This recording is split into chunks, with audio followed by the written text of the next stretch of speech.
Joining me today is a New York Times best-selling author, a national security expert, and founder of Act for America. Brigitte Gabriel, welcome to the Rubin Report. Thank you. I'm so delighted to be with you. I am delighted to be with you. What an honor. What an honor. Do you know that just the two of us sitting down, before we even say anything, is going to trigger a lot of people? There's going to be some outraged people just because we're sitting here, before we've even said anything. Hey, you know what? If you can't cause problems while you go through life, you're not doing something right. Indeed. So you have caused some problems for some people. I find you to be on the right side of most stuff, and someone that's doing it with a bit of a sense of humor and attacking the right people. And we have some enemies in common who we'll get to shortly. But first, let's just start with your story. You grew up in Lebanon. People don't know much about Lebanon. Tell me a little bit. No, they don't. And this is why I am so passionate about this issue, because terrorism affected my life personally in Lebanon. You know, people ask me all the time, Brigitte, where does this passion come from?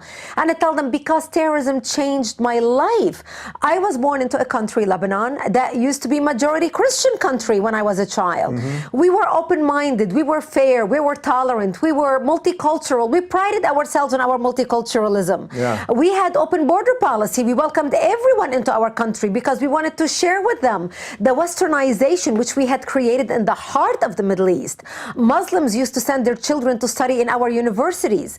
They graduated and worked in our economy because we had built the best economy in the Middle East. Yeah, didn't they call Beirut was the Paris of the Middle East or something? Paris of the Middle East, yeah. Exactly. Yeah. Unfortunately, all that began to change as the Muslims became the majority and the Christians became the minority. And that's when my life changed. I remember we used to go to Beirut for Christmas to visit with the rest of my family. I lived in the south with my parents. And we stopped going, and I would ask my father why we're not going to the family for Christmas or Easter. And he would tell me, well, we decided to stay home this year. And I couldn't understand, you know, why we decided to stay home. You have to understand I was an only child to an elderly couple. It was very boring.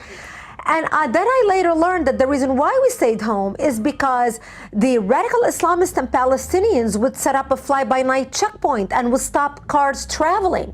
And they would ask people for their IDs when they would stop them. Mm-hmm. And in Lebanon, our religion is written on our national ID. You are either a Christian, a Muslim, or a Jew. Mm-hmm. So when they find out that you are a Christian, they would get everybody out of their car and shoot them in cold blood. It became known as identity killing at the time. Mm-hmm. Thomas Friedman talks about it in his book From Beirut to Jerusalem. Yeah. That changed our lives. But really the turning point was in 1975 when radical Islamists blew up my home, bringing it down, burying me under the rubble wounded, as they shouted, Allahu Akbar. You were about 10 or something, 10 right? years old. I ended up in a hospital for 2.5 months. And as I laid in a hospital bed going from surgery, one surgery to another, I would ask my father, why did they do this to us? And my father would tell me, because we are Christians, the Muslims consider us infidels and they want to kill us. So I learned since I was a 10-year-old little girl that I am wanted dead simply because I was born into the Christian faith. Yeah. Whether I practiced it or not, it was irrelevant in my enemy's eyes. Yeah. And that's why people in America don't understand. They think, when people say, especially from the Middle East, you know, I'm a Christian or I'm Muslim. In America, they think, well, I'm a Christian only if I'm a practicing Bible thumper, holy roller, speak in tongue, that makes me a Christian. Right, right. Well, for us in our region of the world, whether you're practicing or not, you belong to the Christian race or group. Yeah. And that's why they want to kill you. It doesn't matter whether you practice your religion or not. Right, even though, of course, a religion isn't even a race, but you're saying it that way to illustrate the point that for them it doesn't matter. Group. Yeah. In other words, if your grandparents were Christians, it doesn't matter if you have been 2-generation atheist. You are a Christian. Yeah. That's how your enemy looks at you. ISIS, Al-Qaeda, all these terrorist organizations, all these radical, devout Islamists look at you, look at America as a Christian nation. Yeah. Not because we practice Christianity. Look at you as a Christian. Whether you practice Christianity or not is irrelevant. Right. Your great-great-great-great-great grandparents were either Jews or Christian. Therefore, you belong to either one or two of that sect. Right. You could be the biggest heathen atheist on the planet. Doesn't matter. They wouldn't like you for that either, but doesn't matter. Yeah. You belong to that. You're an infidel. So it's interesting. I think in the couple of years that I've been doing the show, the only other person from Lebanon I've had on is Professor Gadsad up in Canada, and he's Jewish, and his story is very similar to yours about when things changed and his family having to get out, and his parents were kidnapped by PLO terrorists. They actually survived, which is sort of incredible, and now he fights for a lot of the same things you fight for. I'm curious though, when Islam was increasing in Lebanon, because we now see this in Europe and partly what's happening all over the world, were people talking about it? Was your family, like, what were the moments that they thought, there's something culturally happening here that it's not the same? We were afraid. I was a child. I was 10 years old when the war started. Yeah. But I remember my parents trying to hide. And I remember hiding with my parents in the basement or trying to flee our neighborhood before we lived permanently in the bomb shelter. Yeah. Because, I lived in a bomb shelter underground for 7 years of my life, from the age of 10 till the age of 17, hiding to survive. But we went through a period of about 6 months. We would flee our home in the middle of the night and run downtown to hide at my cousin's home. And we would hide. They had a basement where nobody could get to it. Mm-hmm. And we were afraid because we knew that our Muslim neighbors were turning against us. People who we would used to barbecue with the weekend before were all of a sudden massacring us the next weekend. Yeah. So everything changed so fast, and you didn't know how to. It's not that you didn't know who you can trust, because enemy turned against neighbor, neighbor turned against neighbor. Yeah. Once the call of Islam, once the call of jihad was declared, because Lebanon was immediately divided in two sects. Mm-hmm. The Muslims, once the call of Islam was declared, especially with the Palestinians, all the Muslims went with the Palestinians, and literally the army split, and they took from the military bases, whoever drove a tank, the Muslims took it home with them, literally, home. Jeez. And the Christians took whatever weapons they can have and whatever tanks to protect ourselves. And this is how the country became divided. And that's when we started realizing we were different. So in the midst of all this war, you had a really strange experience with some Israelis that kind of changed your feelings on things. Can you talk about that a little bit? Absolutely. When I was a child, when the war broke out, even when I was a child going to school, we were taught that Israel is the enemy. Now, at my home, I was never taught hate, because we're Christians. We don't teach hatred. Yeah. Plus, we have more things in common with the Jews. I mean, we share the same Bible, so it's different. But by the time I was a child, Lebanon was majority Muslim. So the anti-Semitism, the hatred for Israel was rising, especially with the Palestinian issue, especially with the influx of Palestinians into Lebanon. It was what I heard on television, what I heard on the radio. But when the war started, all of a sudden we were trapped. We ended up living in a bomb shelter. And I remember my father saying, all the world Christian nations are going to come see what's happening to the Christians and save the Christians, because that's when the Muslims started massacring the Christians, literally. Mm-hmm. And we thought, America's going to come, Australia's going to come, Britain is going to come, France is going to come. And nobody came. Yeah. And finally, few people from my town got together and they said, we've got to go to the Israeli border and beg for help. We lived 5 kilometers from the Israeli border. And we knew if we go to Israel and beg for help, the Jews are not going to slaughter us, because we had more shared values with them than we had with the Muslims. So a few people from my town go to Israel and wave down an Israeli patrol in the middle of the night. And they say, listen, we are surrounded by the Muslims and Palestinians, and majority of Palestinians were Muslims, who want to slaughter us. You either come in and help us, or they're going to be at your border.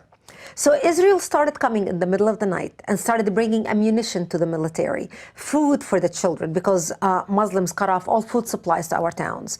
And Israel would bring literally bomb shelters to those who did not have bomb shelters, blankets, everything. And Israel would take Christian men to Israel and teach them how to fight, because the Christians were the educated ones. And we learned very quickly, David, that you can have all your degrees, professional degrees on your wall, your accounting degree, your medical degree, your law degree. None of that will do you, as they say in Texas, diddly squat when you are faced with an enemy bent on killing you in the name of Allah. Yeah. So Israel would take groups of Christians, train them how to fight, and this is how we survived. I remember at the age of 13, we have been living in the bomb shelter for 3 years. And one of our militia friends came by and he said, Brigitte, I just want to tell you that we heard a lot of chatter on the radio and we're going to be attacked tonight. And he said, I don't think we're going to last. I think our town will fall. Jeez. And he said, if I don't see you tomorrow, I wish you a merciful death. And he left. And I remember, David, at the age of 13 years old, putting on my Sunday best, my Easter dress, because I wanted to look pretty when I am dead, because I knew that when they come to slaughter me, there would be no one to bury me. And I remember sobbing as my mother combed my long black hair down to my hips and tied the white ribbon in my hair. As I begged her, I don't want to die. I'm only 13 years old. Please, I don't want to die. And there was nothing my mother could say to me. And we sat in the corner of our bomb shelter that night, and my father said to me, he said, listen, we lived a long life, you are a young child. When they come to slaughter us tonight, you just run towards Israel and you never look back. We'll create a commotion, you just run towards Israel. Thank God I did not have to make that decision that night, because that's the night when Israel came in physically into Lebanon and established the security zone and set up artillery bases around our town to protect us so the Islamists will not be able to come in and slaughter us. And we went on living like this until 1982, another 5 years, until Israel invaded Lebanon in 1982. And Israel invaded Lebanon, working with the Christians in Lebanon, trying to help the Christians take back their democracy, re-establish control of the country, and kick out the radical Islamic element that had taken control of the country at that time.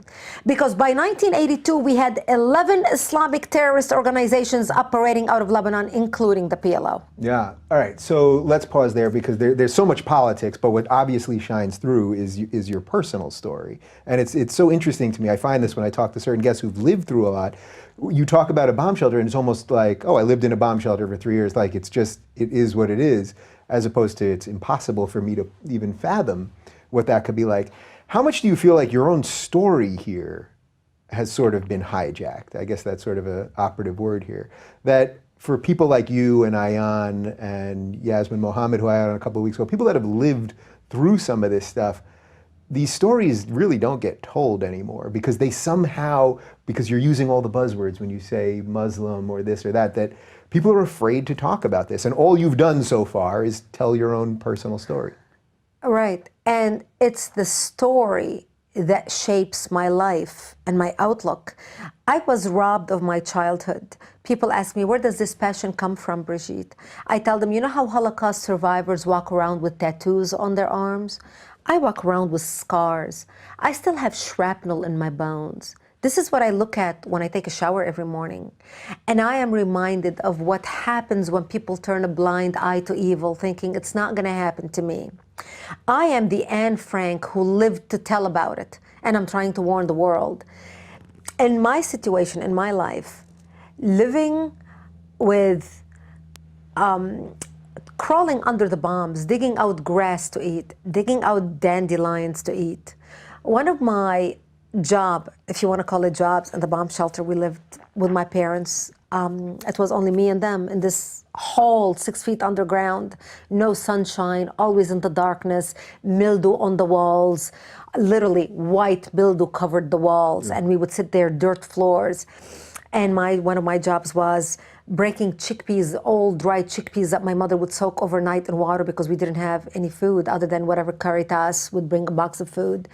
And I remember they had bugs in the chickpeas, and my job was to break the chickpea in half and with a little needle take the bugs out and put them on the side of the dish so we can eat the chickpeas.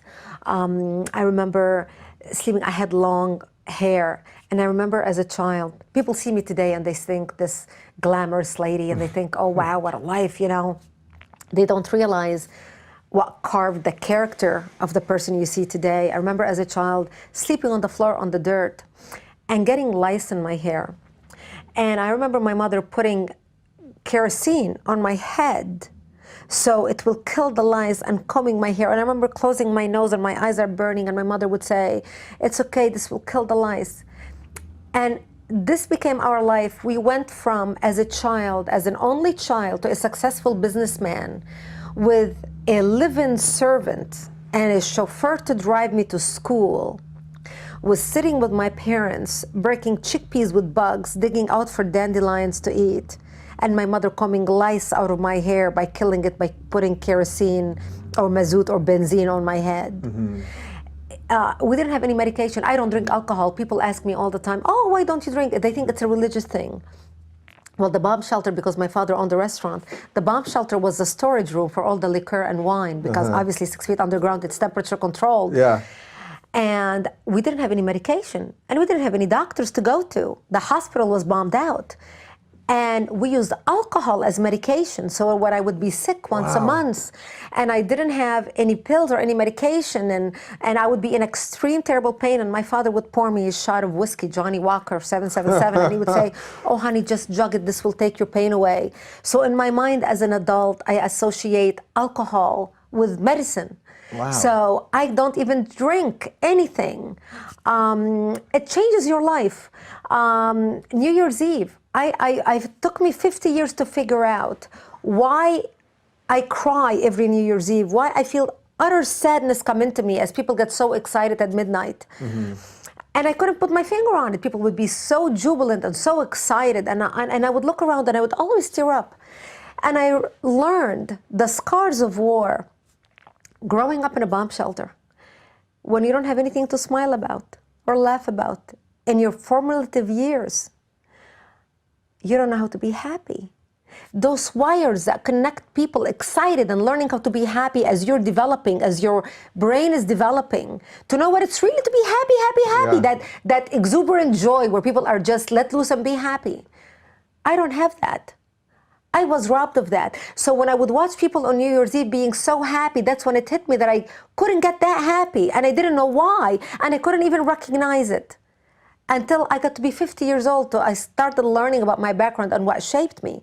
Those are the untold stories that people do not want to bother hearing. It's like when you talk to Holocaust survivors. They come here, they're successful, they're brilliant, they own great businesses, like Lebanese, like me. Yeah. I am living the American dream. I made lemonade out of lemon. Like many Holocaust stories you hear. Yeah. And you don't hear the details because people do not want to bother hearing what shaped the person to become the strong person, to be able to move forward in life and become productive and do great things in life and become philanthropist and change the world and make it a better place and put a smile and shine joy to the world. Yeah. Even though you're dealing sometimes with hard issues like I do. Yeah, so let's get to that part, because that's the part of you that I know as the public person is this exuberant person who's passionate about what they do and smiles and all this stuff. Making up for lost time. Yeah, all right. That's great though. That's what it's all about, right? So when did you come to America, and how quickly did you realize how great things are here? It seemed, even right now when I say that things are great here, I always know there's a certain amount of people in America that are, oh, he's being just a blind patriot saying things are great in America. But as someone that lived through some shit, yeah. Can you say things are great here? Oh my God, America is God's gift to the universe. There is no place better than America. Actually, I ended up moving to Israel, not to America. I ended up living in Israel from 1984 till 1989. Wow, somehow I missed that part in the bio. So how did you get there? You've got to read my story. I've got a book titled Because They Hate. For those of us, for people who are watching us right now, they can get the book and read my story. It's my memoir, we'll link to Because it right They below. Hate. Fantastic. Yeah. It's a great encouraging story about the tribe of the human spirit. So after we came out of the bomb shelter when Israel invaded Lebanon, my mother became wounded. We ended up going to an Israeli hospital where I spent 22 days with her. And those days changed my life. It made me realize Israelis were completely different than anything I heard about. And I vowed that one day I will go back to Israel. And I ended up moving to Israel in 1984 and becoming news anchor for world news in the Middle East in the 80s, covering world events and reporting on world events. And actually, you know, as I reported on world events, I started realizing there was a pattern developing, because no matter where the terrorist activity took place, the name of the perpetrators were always Muslims: Ahmed, Muhammad, Hussein, Ali. The name of the victims were always Westerners, Christians and Jews: Terry Waite, Terry Anderson, Colonel Higgins, the Achille Lauro, the TWA flights. I can go on. And I started realizing that what I used to think was a regional problem where a majority Muslim Middle East trying to kill or expel the minority Christians and Jews had become a worldwide problem, but the world was not paying attention. Anyway, from Israel, I met an American war correspondent, and we fell in love, and we got married, and that's how I left Israel and came to America, and I came to the United States in 1989. Yeah, so you get to the United States. So I get to America. And even though you had been living in a democracy, now I know that, for a couple of years, it's Yeah. a completely different democracy here. Oh and my the plurality gosh. of people we have here and all of that stuff. The opportunity in America is incredible. It's incredible. We came here and we started our own business, a TV production company. So I remember when we were starting our own business, we went to the Chamber of Commerce. And there's SCORE, which is retired executives who actually consult with you on how to start your own business.